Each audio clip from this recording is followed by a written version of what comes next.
As you know, the new urban agenda, and if you don't know, you should, the new urban agenda was adopted within the context of the United Nations last week in Quito.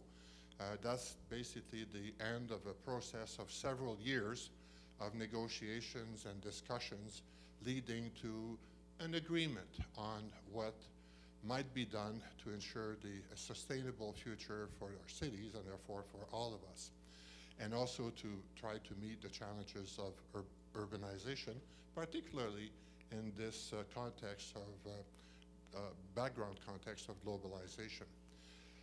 Some of us have been following that process or participating from a distance.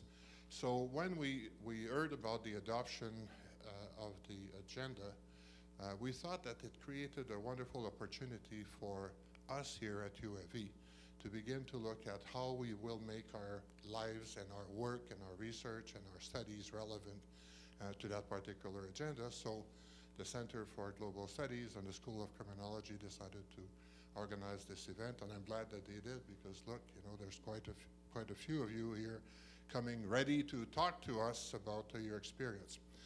The agenda, if you've had a chance to look at it, and it's a very thick legalese kind of document, so it's not the most inspiring document. I think what is inspiring is that it reflects some kind of consensus among countries.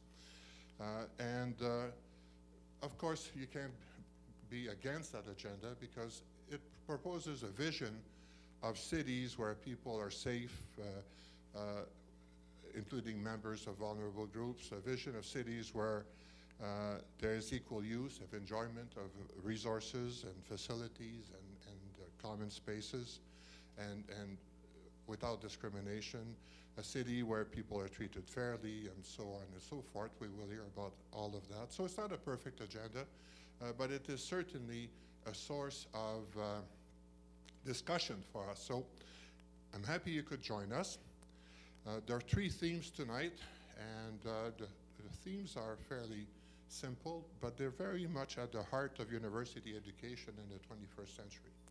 So as our Vice Provost mentioned earlier, the first one really is about preparing our students and our communities to face big issues.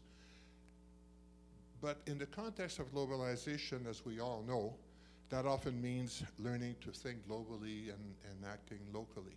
The second dimension, of course, is encouraging multidisciplinary approaches, and you'll see by the choice of presenters tonight that several disciplines are represented, and you will also probably have the chance to realize that some of those people are already working together in different ways.